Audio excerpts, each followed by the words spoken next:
Hey guys, it's Shaylin. I'm here today with another video. So today I'm just continuing on this little Q&A that I've been doing. The first part, I kept it more personal, except about my personal writing projects, plans, some stuff that didn't have to do with writing. Today we're going to get into some writing stuff. What video have you made that you'd recommend for aspiring writers who have no idea if they're actually good enough to start? And someone actually replied to this and said exactly what I'm about to say.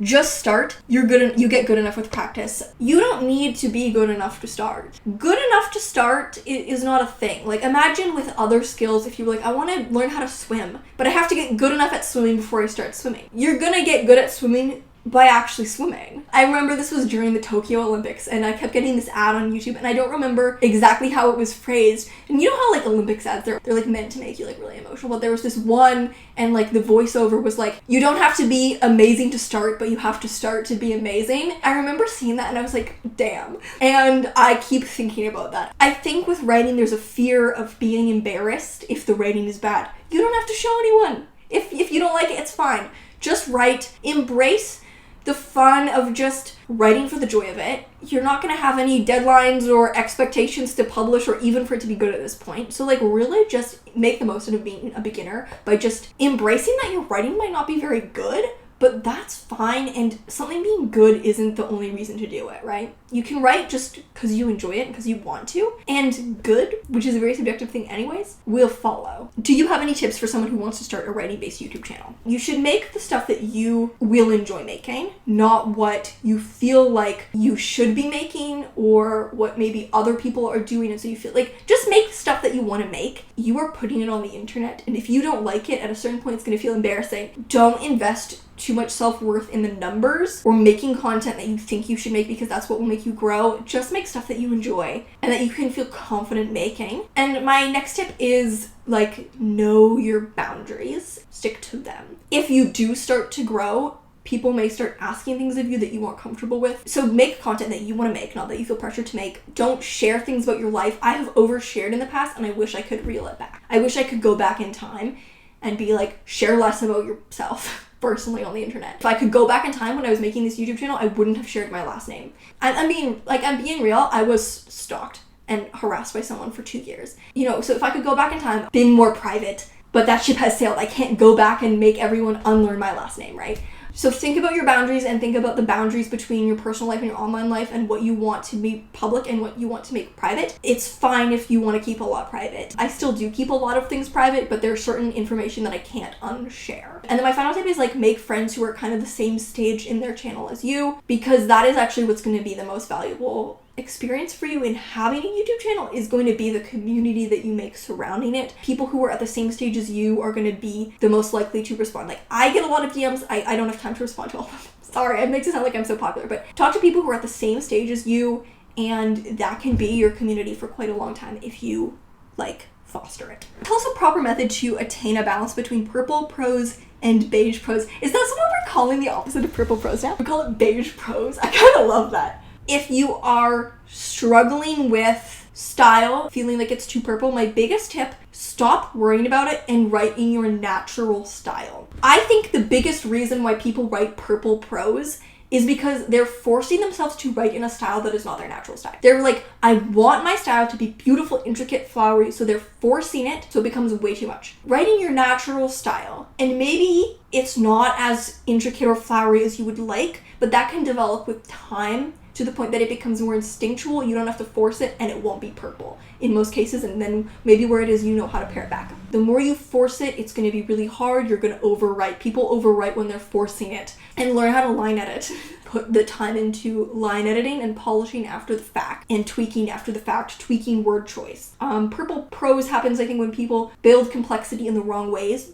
Overly complex sentence structure, overly complex metaphors, really obscure word choice. Write in your natural style and then learn to tweak it in editing. Like, okay, how can I use a more precise word here? Because I feel like that's called for. Okay, this simile doesn't really make sense. How do I create a more effective one? How do I maybe restructure this sentence so it's actually simpler, but the image hits harder? The skills you learn in editing will start showing in just your first draft prose. How do you know it is time to take a break from writing, and what activities help you recharge? I usually just kind of know because it just kind of fizzles out. I'll be on a roll, I'll be writing a ton, it's easy to write, I want to write, and then maybe I start to, if I need a bit of a break, I'll just be writing less and I won't want to write as much, and when I do write, the words don't really come out, to be honest. That's actually usually when I watch shows is when I'm not writing as much, because usually I'll write in the evening, and so when I'm writing a lot, I don't really watch a lot of shows or movies. That time that I would normally watch something, most of it's going to writing, but then if I'm not writing as much, then I'll like watch movies or shows more so, which I think is good because it's one of the easiest ways to get story input. I want to ask, what are your thoughts about AI? This is a question I've gotten a lot in the comments of my videos, so I wanted to talk about it here. Is it worth it to start writing a book on my own? I don't want to use AI at all.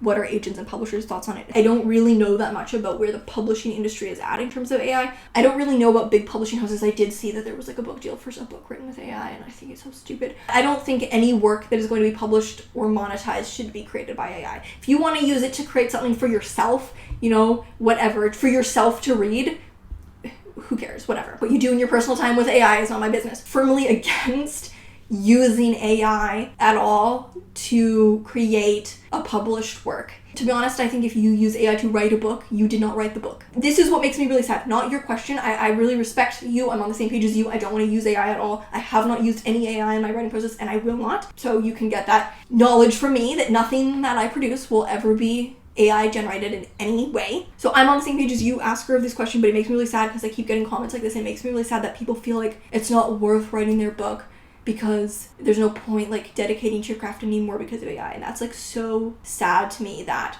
this huge AI boom has made people feel like there's no point telling a story that they're passionate about because other people are just churning out a book with an AI. Like, that's really sad to me as someone who's dedicated literally my entire life to the craft of writing. I don't know what point AI will get to in the future, but I just don't really believe that a computer, as of now, I don't believe that AI can create what a human writer can create in terms of emotional depth and complexity. I don't think it can be done. What will it be in the future? I don't know. Is that a little scary? Yeah, it is a little scary to not know. As of now, I don't think there's anything an AI can do that a person can't do a million times better. No matter what point AI gets to, an AI can never do what you can do specifically as an individual. Even if we get to the point where an AI can generate a book that is readable and entertaining, and even maybe on some level original or insightful, can an AI do what you can do as an individual? No. Only you can do what you can do as an individual. The story that you want to tell and the way that you want to tell it with the insight that you have, only you can do that. An AI cannot do that. Even the most powerful AI in the world cannot replace your individual mind. Do not write because of AI. And I think it's really important to keep creating original work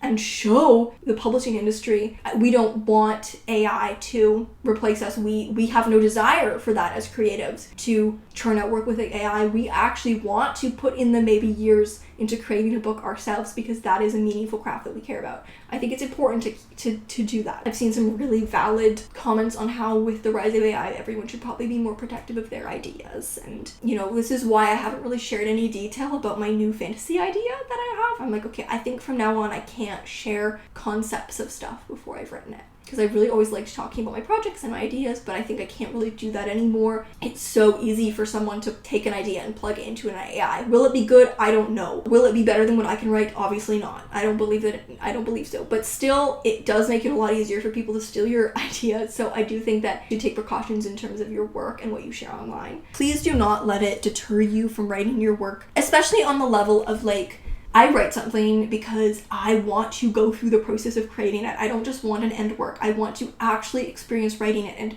put in that time. That's valuable to me. I enjoy doing that. If we get purpose from the craft of the purpose of creation, then that in itself is worth continuing to write, even if some people are kind of, I guess, don't have that kind of respect for their own ideas, that they would just plug it into an AI and then try and publish it. Should you force yourself to come up with an idea or let it naturally come to you? You would expect me to say, don't force it, right? You know, I'm always like, don't force yourself to write blah, blah, blah. When it comes to ideas, I think in most cases, I just let them naturally come to me. I don't really force them. On some level, how many ideas do you need? It's probably going to take, unless you're using an AI, it's probably going to take years to write a novel, so you probably only need one idea for a novel every few years. I know I have more than I have time to write anyways. Someone's gonna be like, well, why don't you just use an AI? Actually, I'm not really against forcing it when you need to. When I look at ideas that I had to force, in the end, it has no impact on how much I cared about the project just because I had to force the idea. Like, My novel, Honey Vinegar, I did not let that idea come to me naturally. I had to force myself to get that idea because it was for a class. I needed a novel to write for a class. I didn't have an idea for a novel. I hadn't been writing novels for years.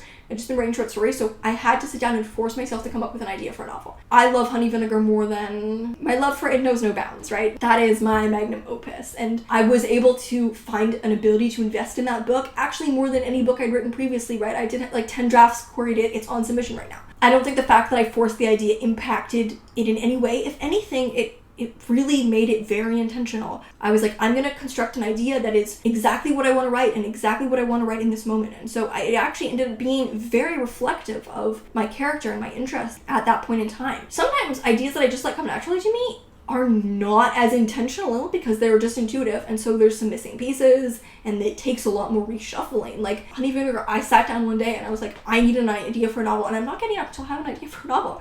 And so the idea was very intentional, and therefore I was able to start drafting it immediately. When I was in school, when I was on deadline, there were times where I needed a short story. Some of those short stories, like Kudzu Girls is the main one that I think of. I had a deadline, I needed a short story, so I just sat down and I started writing, and I was like, something better come of this, and it turned out fantastically. So I'm not against forcing an idea. Most of the time at this point in my life, I do just let ideas come to me naturally because I have a big backlog of ideas anyways, so I'm never without ideas. I'm never like, I need something, I don't have anything to write. Even if you are forcing it, it kind of still does come from an intuitive place. Like, you're just quickening the process of taking, you know, for Honey Vinegar, I had these tiny little threads of things that interested me that were circling around, but there was no cohesive idea, so I sat down and I was like, let's put the pieces together, right? Once you get into the actual writing, if you connect with the idea, it doesn't really matter whether it just popped into your brain one day or whether you sat down and like worked it out. What responsibility do you owe people who inspire characters in your stories? Should you ask for permission? I want to be considerate to these people, yet also feel the characters eventually become their own. This is a really interesting question because there's been scandals about this, right? Like, obviously you don't want that to happen. If, when reading the final book, the person that it's based on would be able to go, hey, that's about me, then you should probably ask for permission. If the person it's based on wouldn't be able to tell, then I don't think there's any issue. I don't think you have to ask for permission. If you're using private, personal details from someone's life in a way that it can be traced to them, I think that you should ask because that could verge on disrespectful. But if, like you said, the character kind of just morphs into someone, they morph into their own person, I don't really think you have to. Like, I think it'd be weird, you know, to call someone and be like, hey, like if there's no actual detail in the story that comes from that person's life, it's just maybe the root of the character was originally based on someone. I don't know. I don't think that that's disrespectful to that person. You're not revealing any details about their life. I think if you are revealing details about someone's life that can be tied to them, like, okay, let's say someone tells you a really embarrassing story of something that happened to them, and you're like, that's great, I'm going to use that in a book. The character it happens to and the context it happens within could never be traced to that person whatsoever. I don't know. So you have to ask. Maybe if you're a really nice person and you're really close with that person. But if you're going to have a character who has very similar traits to this person to the point that like someone reading it could be like, oh, I think that that's that person, and things that happen to them are the same things that happen in their life, like that's starting to get to the point where I think you probably should ask. I don't know. I think it depends a lot on the situation. I think the main question is there any personal detail about this person that can be identified as them? Like if the character is identifiably another person, then that might be iffy territory. But if it's not identifiably about another person, I don't think you necessarily have to ask someone just because they inspired a character. I've written characters. I normally don't base characters off real people, but sometimes there is like a little bit of inspiration, and oftentimes it's people I don't like because I'm like, damn, you have work you need to do. What a fascinating case study you are. You know, but there have been times, like once my cousin told me about going to a gross lek, and I was like, oh, that's a really interesting situation, and that's the basis of my story wishbone, and I didn't ask her because the story wasn't based on her. The character wasn't based on her in any way. The situation wasn't based on her. It was just, she was like, oh, I went to a gross lek, it was really cool, and I was like, that'd be a great situation. And the main takeaway here is don't get sued. You want to be respectful, but sometimes the characters you base people on are people who don't respect you. Like there's sometimes people you've had bad experiences with, so am I gonna ask? Probably not. But is the character gonna be identifiably about those people? No. It's just like maybe a trait that someone had that I thought was really interesting. I think that's fine.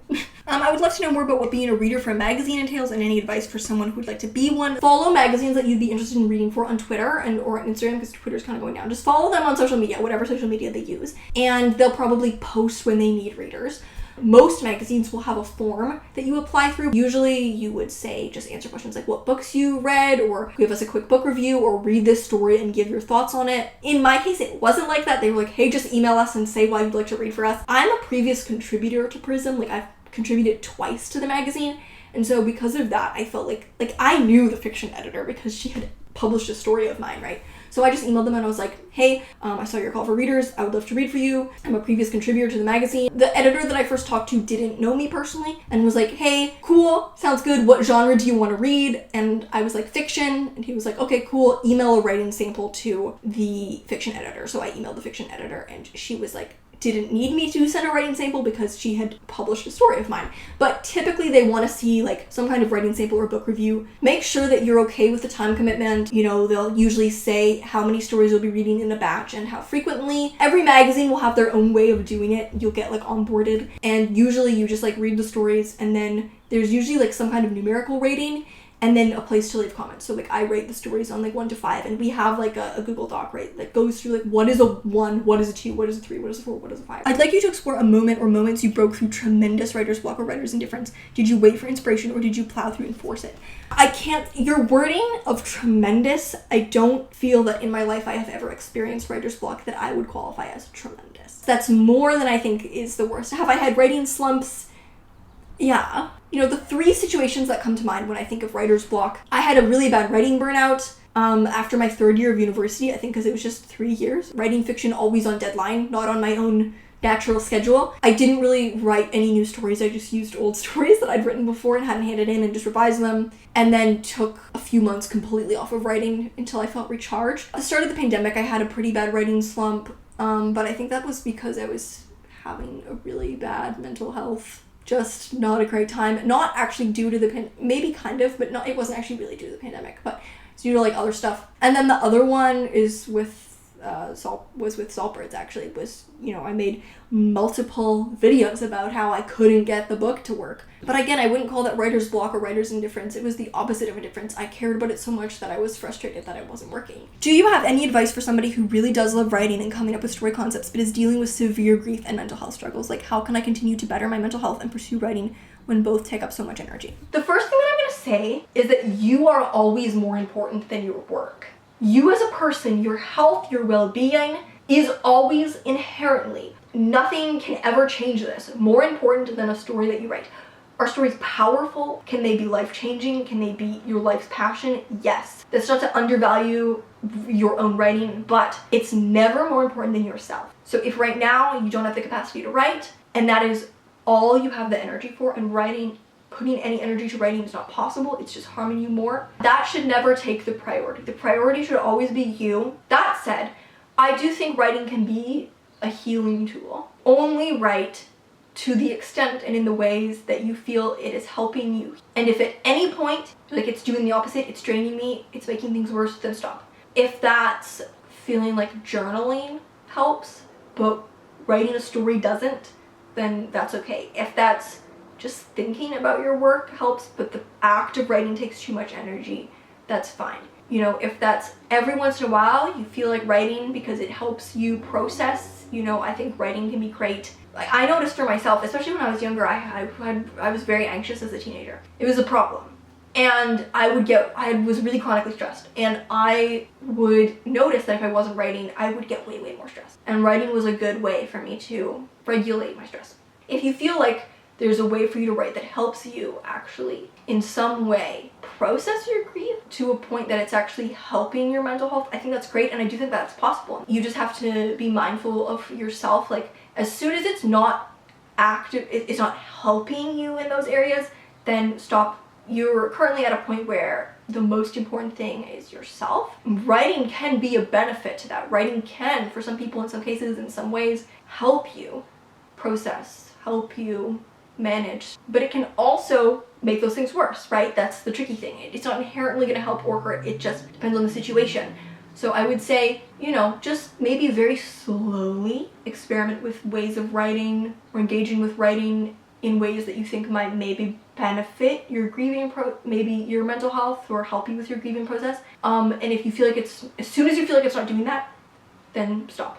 just to be like really gentle with yourself. The amount of work you create, how often you create, it doesn't matter. All that really matters is it helping you through something that's really, really difficult? Art can be really healing. A lot of people find really healing, a lot of healing through art, through writing, but it's not inherently going to do that in every single case. And I know a lot of people will be like, writing this book healed me.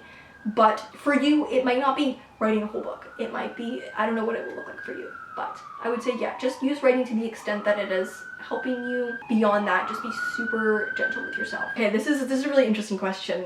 In my literature class, we are given a list of short stories and poems and asked to identify and analyze the symbols in each piece. The more I do these assignments, the more contrived it all feels to me. This way of looking at a piece where every little detail is representative of something else or indicative of some deep philosophical point. Like, for example, the sun in this story represents life and vitality, or the apple in this poem represents fertility and knowledge. It just feels so artificial, and I can't imagine that many authors actually write their pieces with this stuff in mind. So I guess my question is whether symbolism is something that authors implement intentionally. Like, do they actually write their pieces thinking, for example, this plum will represent love and prosperity, or is it a more subconscious concept that naturally emerges without intention? I just want to say, first of all, I really get you. Like, I used to feel this way in English classes in high school. We'd have to find like meaning and symbolism and stuff that I was like, as a writer in the class, I was like, are you kidding? This is a stretch. And I doubt the writer was thinking that. Are there maybe some authors who were like intentionally like, this will represent this? Yes, I think everyone, I can't speak for every author. When I'm writing something, there is a level of conscious or subconscious intentionality. Like, even if I'm not consciously like, this means this, it's coming from a place of knowing what feeds into the piece. But in terms of symbolism, am I thinking consciously, this will represent this? No. And usually for me, like, these broad ideas of symbols being like, this thing represents peace, like, I don't view symbolism that way. I think it can feel contrived and kind of shallow. Like, for me, when I think of symbolism, it's usually more specific to the piece. Like, this is representative of this character's, you know, mindset towards this thing, or their views towards this, you know, or if it's going to be about love, it's representative of this character's love towards this person and how it evolves. I think that's way more interesting. My main process with symbolism is I don't pay attention to it on the first draft. I think symbolism will emerge where it's meant to emerge, where it's natural for the story, where there's like weight to something, there's importance to something, and then reading it back as the author, I'm like, oh. So I personally let it emerge subconsciously. That's not to say without intention, because I think subconscious stuff can still be intentional. And if it's kind of against the intention, then you have to cut it in editing. But I would say that definitely for how I write, I don't think about symbolism on the first draft. Same as theme. Symbolism and theme to me are interlinked. That's stuff that I just let emerge. I have a story I want to tell and a character I want to explore. The symbols and themes that are going to be expressed through that journey, I just let them bubble to the surface as they bubble to the surface. When I think about theme, it's like, what am I saying about this character? It's not, what message do I have to send? For me, that can feel kind of like preachy and a bit like didactic to be like, oh, my story is saying like this lesson for everyone. You know? So for me, theme is like, what am I saying about this character? And it may not apply to any other person. I think I like to see symbol as like, it's like a snowball. Like it's at the top of the hill, and then as it goes, it gathers more meaning. It gets like bigger and bigger and bigger. Picks up more snow. If it doesn't pick up the snow, then you gotta just let it die. What gathers meaning naturally through my story? That's how I view it. So I'm totally with you. This was something I always hated in English classes, was having to pick apart symbol and theme in ways that just felt really contrived, in a way that I was like, I feel like I'm imposing something that the author not just wasn't thinking, because it's fine if the author wasn't thinking. You can find meaning in stuff that maybe the author wasn't thinking. But that is like counter to why people write in most cases. Like when I write, I'm not like, this, you know, yeah, I'm with you. That's to say I'm really with you on that one. Yeah, that's all. I'm gonna close off now. I might continue with this Q&A because there are still a ton more questions. So that's all for now. Thank you guys so much for watching, and I'll see you in another video. Bye!